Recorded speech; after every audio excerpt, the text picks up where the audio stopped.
Hi, Econ 1A students. Today I'm going to show you guys how to complete the week 13 participation activity. And this is going to give a little bit of a review of GDP and the production function and how they relate to aggregate demand and aggregate supply. And so there's actually a lot of components to this assignment. There's a couple of graphs and a couple of short questions, and so we'll go over all of it together. It's not all going to fit on my whiteboard at once, but we'll knock it down and go point by point. So the first thing that the assignment asks you to do is to review the components of GDP for the open economy, right? The open economy components for GDP are just going to be, let's do it up here, pretty straightforward. It's going to be y equals c plus I plus g plus nx. And the reason we want to review those is because those are going to be the things that will affect our aggregate demand curve, right? Because what affects aggregate demand is going to be what causes changes in GDP. So C plus I plus G plus NX. And remember, that's consumption, investment spending, government expenditure, and net exports. And then we have 4 different graphs asking about different effects on aggregate demand. So let's go ahead and set up our aggregate demand curve. This pen is tiny. All right. I don't know if anybody else has been having this problem where you are buying more stuff online than usual, and I keep making the mistake of not checking the size of my items. So my new dry erase pens are quite tiny. Anyway, so when we're looking at aggregate demand, remember that we're going to be talking about the price level up here, and that's going to be our sort of price component. And then in terms of quantity, it's going to be GDP or Y. And then we want to go ahead and impose an aggregate demand curve. And we are going to see what happens to aggregate demand in a couple of different cases. So our aggregate demand curve is going to be downward sloping. And that's because of the way that the price level affects consumption spending, investment spending, and net exports. We want to remember that as the price level goes up, consumers buy less goods because they feel poorer. As the price level goes up, that's going to make investing more expensive because it's going to drive up interest rates. And as the price level goes up, we're going to see that the exchange rate is going to appreciate, meaning US dollars get more expensive relative to other currencies, and that's going to drop our exports relative to our imports. So that's why we see that downward sloping aggregate demand curve. So the first problem says, what would be the effect on aggregate demand of a 10-year-old investment tax credit expiring? And so we want to think about that. What would be the effect if we see a investment tax credit expire? That's going to have an effect on investment spending, right? That's going to affect I. And if it's a tax credit expiring, is that going to be a positive effect or a negative effect? So what it's going to do is, if there's a tax credit expiring, that means that it's going to be a negative effect on investment spending because some benefit associated with investment spending is no longer present, right? It was there for 10 years, firms were taking advantage of it, and now it's going away. So that's going to, the ending of the tax credit is going to reduce investment spending, and that's going to have the effect of shifting aggregate demand in. Like that. So far, so good. Pretty straightforward. Kind of makes sense. We can take it to the next level and say, okay, well, if we were at some price level and some level of output, maybe we would see the price level go down at that same level of output. Maybe we'd see output contract. Probably not. It's going to depend on aggregate supply, which we'll add in later.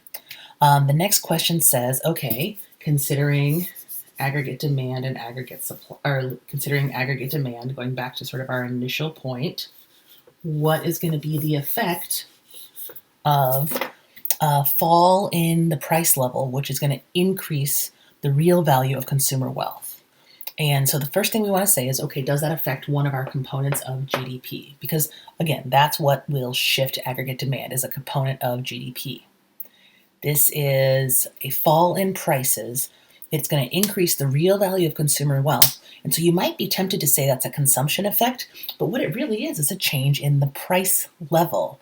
So that's actually going to cause movement along the aggregate demand curve. So I don't know if you can see that very clearly. Let's get a bigger pen. What happens is if the price level goes down, that's not going to shift our aggregate demand curve. It's going to cause movement along the aggregate demand curve. And so we're going to see some new price level and some new point. Let's call this Y1 and Y2 on our aggregate demand curve. Does that make sense? It's very, very similar to what we saw when we looked at the market forces of supply and demand, where we saw a non-price determinant would shift the curve, whereas a change in price is going to cause movement along the curve. Here we're seeing the same basic element. What we're seeing is if it's something on one of these axes, if it's a change in actual GDP or a change in the price level, we're going to be moving along those curves. If it's a change in consumption, investment spending, government spending, or net exports, that's going to cause movement or an actual shift of the curve overall. I hope that makes sense. If it doesn't make sense, let me know. Hit up the discussion board on Canvas and we'll talk about it. If it doesn't make sense, let's do some more examples. And luckily we have a couple more. So I'm going to go ahead and start back at the beginning, get a brand new graph to talk about the second component of GDP. So,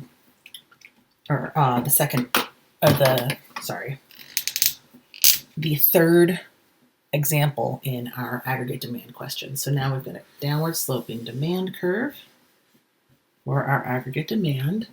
And in this case, we see that US exchange rates are falling, which means the US dollar is depreciating. So what that means is the US dollar is getting cheaper relative to other currencies. And so you want to think about, okay, which component of GDP do I think that's going to affect? It's not the price level, it's not GDP, it's not output overall. So if the US dollar is getting cheaper relative to other currencies, is that going to affect consumption, investment, government spending, or net exports? If you think that a cheaper US dollar is going to affect net exports, you're right. What we'll expect to see happen is as the US dollar depreciates,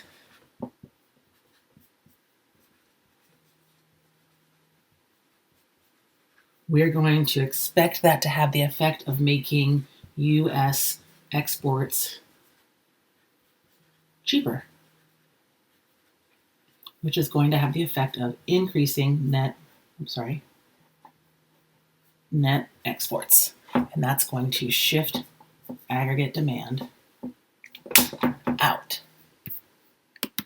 So we're going to shift aggregate demand out. So now we're going to see a higher level of aggregate demand overall. The economy is going to grow because that cheaper US dollar makes US exports cheaper relative to imports from other countries. So we're going to see a higher level of prices and a higher level of GDP. Cool? Starting to make sense, starting to get in the flow of it, right? Let's do the last example. The last example, let me get this out of here, is if we see the federal government decides to build new universities in every state, what effect would that have? So again, we want to think about which component of GDP is that going to affect? Is it going to be something for the price level or output? No, it's going to be government expenditure, right? If the federal government decides to build new universities in every state, that's going to mean that there's more government spending. The government's going to be buying land, buying schools, building stuff, buying materials. That's going to be an increase in government expenditure, which will have the effect of shifting aggregate demand out to a higher level, growing GDP. Does that make sense? Hopefully. So that's the first part, right? That's the aggregate demand part. So now we've got a pretty good sense of how aggregate demand works, hopefully. All right. The second part looks at aggregate supply.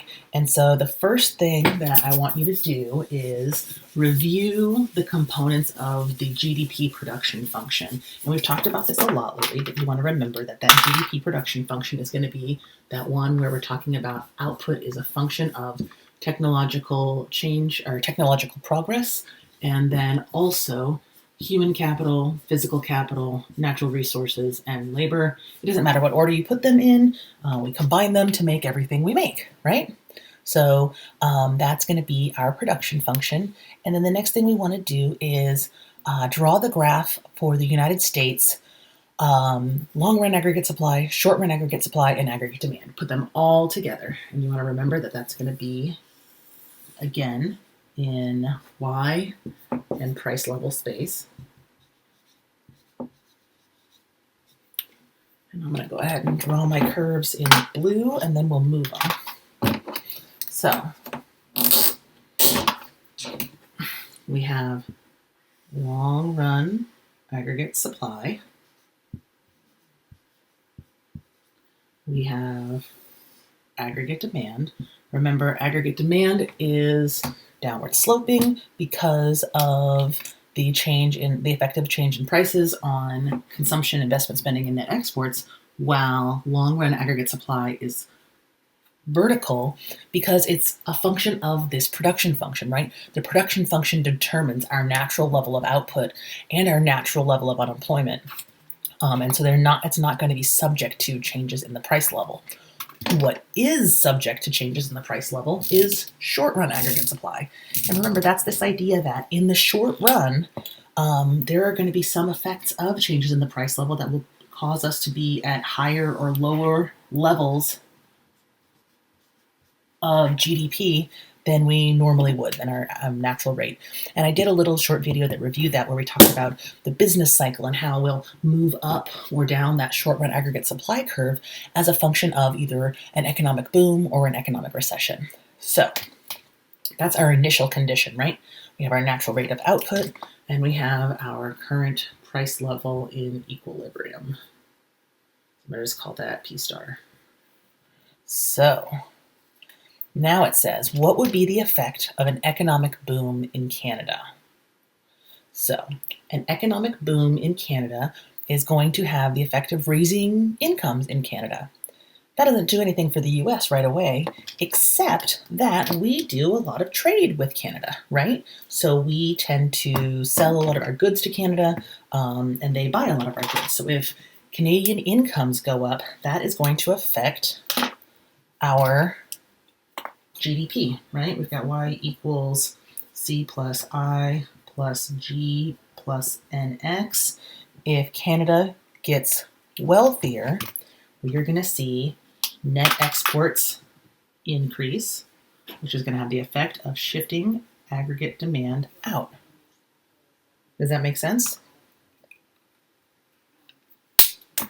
So the first thing I want to do is shift aggregate demand out to a higher level. And that's kind of the easy part, right? We've reviewed that already. What's going to happen is we're going to initially move to a higher level of output than the natural rate of output. So I'm going to call that Y2, and a higher price level, P2. So our first move is going to be from here to here. And now we're experiencing economic growth beyond our natural rate of output as a result of the economic growth in Canada, as a result of them demanding more of our exports. Over time, the price level is going to adjust. What's going to happen is this short-run aggregate supply curve is going to adjust as consumers and producers in the United States adjust to this change in the economy resulting from more exports. And so our short-run aggregate supply curve will shift up.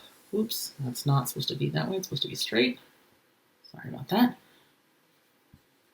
And we'll get a new short-run aggregate supply curve. I'll write that better for you guys so you can actually see it. Okay, there's short-run aggregate supply 2. And that's going to return us to our natural rate of output down here and a higher price level.